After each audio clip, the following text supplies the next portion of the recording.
निगलम में फिर से आपका एक बार स्वागत है। ये वीडियो विशेष रूप से शिक्षक बहाली से संबंधित है। ये न्यूज़पेपर कटिंग हिंदुस्तान न्यूज़पेपर का है, आज का है यानी 25 अगस्त 2021 का, पटना का संस्करण, पेज नंबर 4। इसका हेडिंग बनाया गया छठे चरण की बहाली खत्म होते ही शुरू होगा सातवां यानी सातवां चरण। जैसे ही छठा चरण कंप्लीट होगा उसके बाद सातवां चरण स्टार्ट होगा। कल अपने एक ट्विटर का वीडियो भी जो हमने अपलोड किया था उसे भी आपने देखा होगा। यहाँ पे संजय सर ने कहा था कि जल्द से जल्द हम शुरू करेंगे, जैसे ही कंप्लीट होगा छठा चरण उसके बाद जल्द से जल्द शुरू करेंगे। और ये विशेष जो उन्होंने कहा था वो सातवां चरण जो है वो एस्टेट 2019 के अभ्यर्थियों के लिए बहुत ही फायदेमंद हो जाएगा, क्योंकि उन्हीं की बहाली प्रक्रिया के बारे में कहा जा रहा था। चलिए इसमें विस्तार पूर्वक पढ़ते हैं कि क्या कुछ इसमें लिखा गया है। इसे करते हैं जूम। शिक्षा विभाग मुस्तैदी से छठे चरण की बहाली पूर्ण करेगा। छठे चरण की बहाली समाप्त होते ही सातवें चरण में शिक्षकों की नियुक्ति का विज्ञापन जारी हो जाएगा, यानी सातवें चरण शिक्षकों की नियुक्ति का विज्ञापन जारी हो जाएगा, जो विशेष रूप से एस्टेट 2019 के अभ्यर्थियों के लिए होगा। माध्यमिक उच्च माध्यमिक में जो भी अभ्यर्थी उत्तीर्ण हुए हैं उन लोगों का। अब ये केस का मामले पे भी हमने वीडियो बनाया था कि जो कुछ भी होगा वो तो हम आपको अपडेट बताते रहेंगे, तो आप हिंदी क्लब पे बने रहिएगा। फिलहाल जो कहा जा रहा है वो हम आपको बता रहे हैं कि नियुक्ति का विज्ञापन जारी हो जाएगा जैसे ही आपका छठा चरण कंप्लीट होगा, जो अभी तक प्रोसेस में है और दिसंबर तक ये चलेगा भी।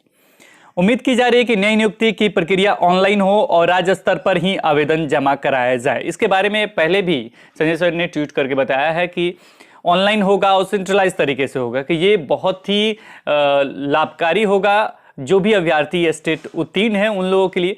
क्योंकि अगर ऑनलाइन लिया जाता है फॉर्म तो आपको एक जगह कंप्यूटर पर बैठ के ही आप ऑनलाइन कर सकते हैं। फिर सेंट्रलाइज होगा को सभी का होना लगभग तय ही रहेगा, क्योंकि वहीं से मेरिट वगैरह सारा चीज़ बनेगा। अब बीच में जो देरी वगैरह का संभावना बनता है वो सारी चीज़ खत्म हो जाएंगे, क्योंकि बहुत सारे नियोजन इकाई हैं, बहुत सारे नियोजन इकाई अपने अनुसार कार्य करते हैं। आपने अभी तक देखा होगा कि बहुत जगह का सिलेक्टेड लिस्ट, मेरिट लिस्ट, इस सारे का प्रॉब्लम होते रहता है इन सब चीज़ों का। तो ये सारी चीज़ जो होंगे वो दूर हो जाएंगे, तो ये हो तो बहुत बढ़िया हो। इसके बाद आगे लिखा गया है, शिक्षा विभाग को इसको लेकर भी मत गठित कर रहा है। मंगलवार को शिक्षा विभाग के ऊपर मुख्य सचिव संजय कुमार ने कहा कि राज्य भर में फिलहाल छठे चरण का शिक्षक नियोजन कार्यक्रम चल रहा है। माननीय न्यायालय के निर्देश से विभाग को नियोजन कार्यक्रम संशोधित करना पड़ा है। मैंने न्यायालय के आदेश के कारण उन्हें संशोधित करना पड़ा है। वही दिसंबर तक चला गया, नहीं तो अभी तक कंप्लीट हो जाता है। माध्यमिक उच्च माध्यमिक शिक्षकों की नियुक्ति में अनुमोदित मेधा सूची रोस्टर स्वीकृति के साथ वेबसाइट पर 10 दिसंबर तक अपलोड करनी है, यानी 10 दिसंबर तक ये चलेगा जो छठा चरण है। यह प्रक्रिया दिसंबर तक चलेगी। विभाग की कोशिश होगी इसके बाद ही जल्द से जल्द सातवें चरण की प्रक्रिया आरंभ कर दी जाए। जल्द से जल्द इन्होंने लिखा, अगर इस तरीके से हो तो बहुत अच्छा है। अपर मुख्य सचिव ने छठे और सातवें चरण, इन्होंने कुछ और लिख दिया, लेकिन छठे और सातवें चरण को लेकर विभाग के मंतव्यों को ट्वीट कर भी अभिव्यक्त किया। कहा कि राज्य के प्रत्येक पंचायत में उच्च माध्यमिक विद्यालय प्रारंभ किए गए हैं। इसके लिए हमें शिक्षक की जरूरत है, ताकि 2020 में जहां 9वीं कक्षाएं आरंभ हुई हैं वहां 2022 में 11वीं कक्षाएं संचालित की जा सके। 2022 से वहाँ 11वीं कक्षाएं, जाहिर सी बात है इन्हें शिक्षकों की कमी तो बहुत ज़्यादा है, तो शिक्षक तो चाहिए हैं, इसलिए बहाली भी होना जरूरी हो गया है। इसमें और भी जैसे अभी जो स्टेट 2011 का अभ्यर्थी उत्तीर्ण है वो सामाजिक विज्ञान के लगभग हैं, बाकी सब सब्जेक्ट में मतलब नगण्य समझिए कुछ ही हैं की जा सके।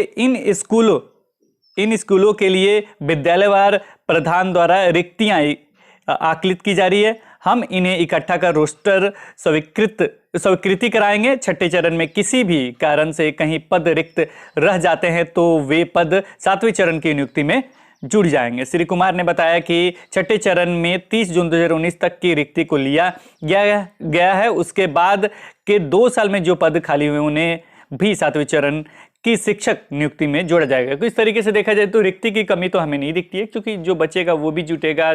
2019 तक लिया गया, उसके बाद भी जो है वो है 11वां स्टार्ट हो रहा है, मतलब 11वीं की पढ़ाई स्टार्ट होगा 2022 में, वो भी है। तो सारे जोड़ के अगर ये करते हैं तो कोई दिक्कत नहीं है। साथ में एक और है, रिक्त पदों की रिपोर्ट भी भेजने को कहा। अपर मुख्य सचिव ने काउंसलिंग नहीं होने वाली नियोजन इकाइयों में विषयवार रिक्त पदों की समेकित रिपोर्ट भी भेजने को कहा है। जिला पदाधिकारियों को भी कहा गया कि वे 25 अगस्त तक चयनित अभ्यर्थियों को समेकित संख्यात्मक रिपोर्ट ईमेल के जरिए विभाग को अवश्य दे। समीक्षा 27 अगस्त को होगा वीसी में। तो ये सारी चीज़ आप जानते ही होंगे, 27 तारीख को होगा सारा रिपोर्ट वगैरह। मैंने 5 जुलाई से आरंभ हुआ था, 2-13 को अगस्त का काउंसलिंग भी राज्य भर में चला था। ये प्राथमिक वाला जो था उसके बारे में दिया गया। तो इसकी समीक्षा जो है, क्या क्या कहाँ कहाँ हुआ, क्यों नहीं अपलोड हुआ, ये सारी चीज़ के बारे में समीक्षा जो होगा 27 अगस्त को वीसी में किया जाएगा। वीडियो कॉन्फ्रेंसिंग में जो भी चीज़ें होगा वो बातचीत होगा 27 अगस्त तक। तो ये सारे जो अपडेट है वो आपको बता दिए गए। फिलहाल मतलब अगर इस तरीके से विभाग अगर अच्छे तरीके से काम करता है तो 7वां चरण जो बार बार पूछा जा रहा है कि कब होगा, तो वो आपको मतलब दिसंबर के बाद जनवरी में देखने को मिल सकता है। वैसे भी देखा जाए तो कल चुनाव से संबंधित भी अधिसूचना वगैरह जारी हो चुका है। तो आप जानते हैं कि अगले मंथ से चुनाव भी है। चुनाव आपका दिसंबर तक चलेगा, तो मुझे नहीं लगता कि कोई दिक्कत होने जा रहा है। दिसंबर तक ऐसे भी कोई मतलब नया कुछ नहीं किया जा सकता है, इसलिए दिसंबर तक तो कुछ भी नया नहीं हो सकता है। तो नेक्स्ट मंथ ही यानी जनवरी से या लास्ट दिसंबर से ही ये स्टार्ट होगा।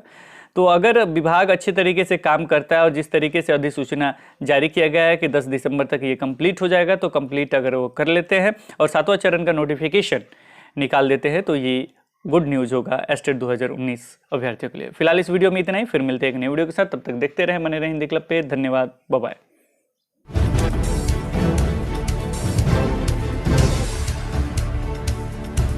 सब्सक्राइब कीजिए हिंदी क्लब को, दबाइए इस बेल आइकॉन को ताकि हमारा वीडियो आपको मिले सबसे पहले।